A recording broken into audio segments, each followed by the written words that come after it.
Hey y'all, so a couple of things that I forgot to mention, but are really important about this.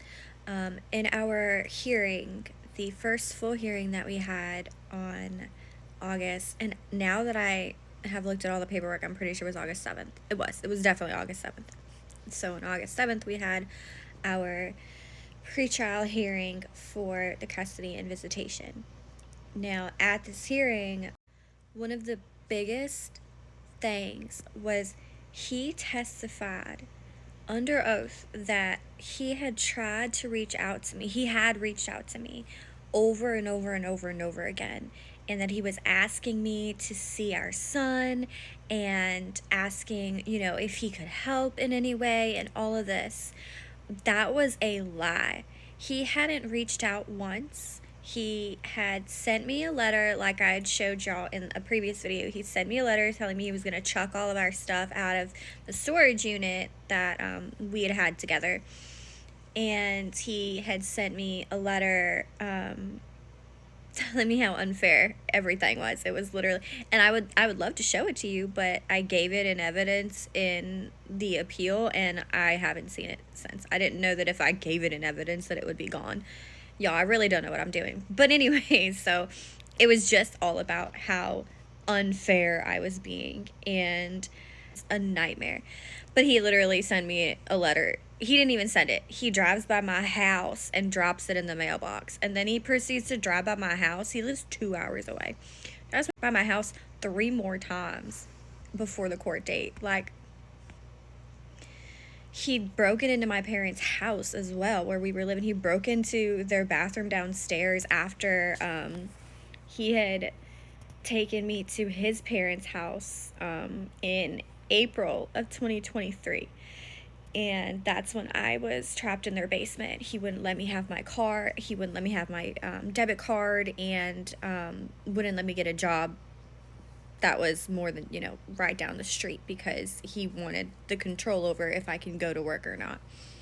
So while I was in his parents' basement, he comes over to my parents' house and breaks into their house and eats their food. It was bizarre. He told me about it that night, and I was like, why didn't you just call them and ask them to let you in, and why did you even need to be there? Why did you even need to be there? It was bizarre. That was the biggest thing. He swore up and down that he had texted me, called me, and that I answered him, and he asked to see his son, and every single time I said no. Not only was that a lie, but it played a huge part in why he was granted visitation, and it set a precedent for the rest of the hearings throughout the next year now. Because he started off the bat saying I was withholding his son from him unreasonably, and that he was trying everything he could to see his son, and it was a lie. He'd cut off all the financial support, so I didn't have a job, like I said, because he was controlling where I could work, what hours I could work, and so I actually had just gotten a job, but I was in a training period it was a life insurance company. So for the first however many months, you don't get paid anything. So I wasn't getting paid anything, so I didn't have any financial independence. When he mailed me the letter to tell me that he was going to chuck mine and my son's stuff out of his storage unit if I didn't remove them by a certain date, he actually had sent my debit card in that envelope after he took all the money out of the checking account. So he withdrew all the money from the checking account and then sent me my card. And so I told the judge that that was a lie, that he not only hadn't tried to see his son, not once, but he had communicated with me, and it had nothing to do with his son. And he also told me to stop contacting him.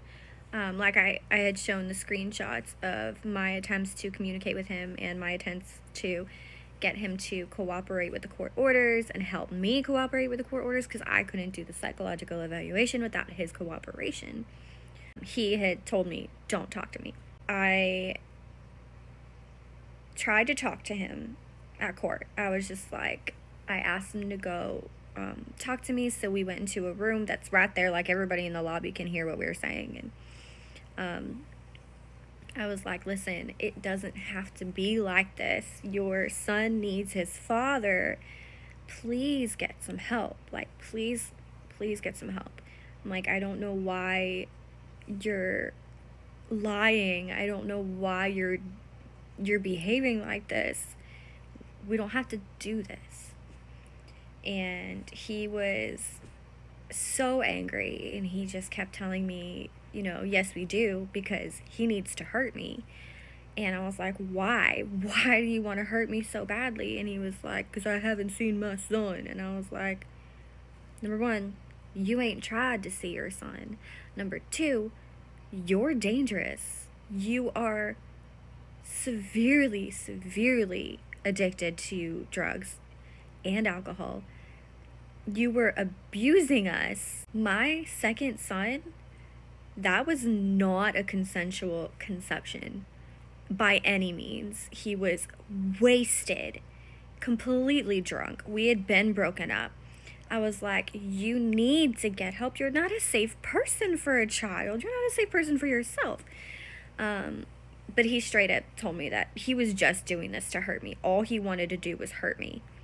And I was like, this is not going to be healthy for our son, but I'm just going to keep praying for him. So that started a pattern of him telling lies in court and getting away with it. He gave false testimony in almost every single hearing that we went to, and it made a significant impact on the outcome of each hearing. Starting with saying that I was withholding his son, and that I had been telling him no, he can't see him, refusing to let him see his son, and that he had been desperately trying to see him. He didn't give any evidence to that because he didn't have any, but it made a significant impact on the judge because it painted me out from the start to be one of those moms that reasonably withholds her son from his father. And I guess they just see so much of that, it was really easy to believe. Even though I had people there who testified to the opposite.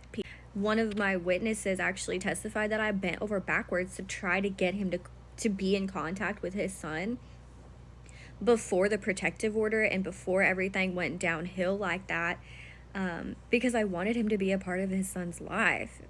I wanted his son to be a part of his life. So I did everything I could, and he was the one refusing. So those are a couple things that I wanted to add here.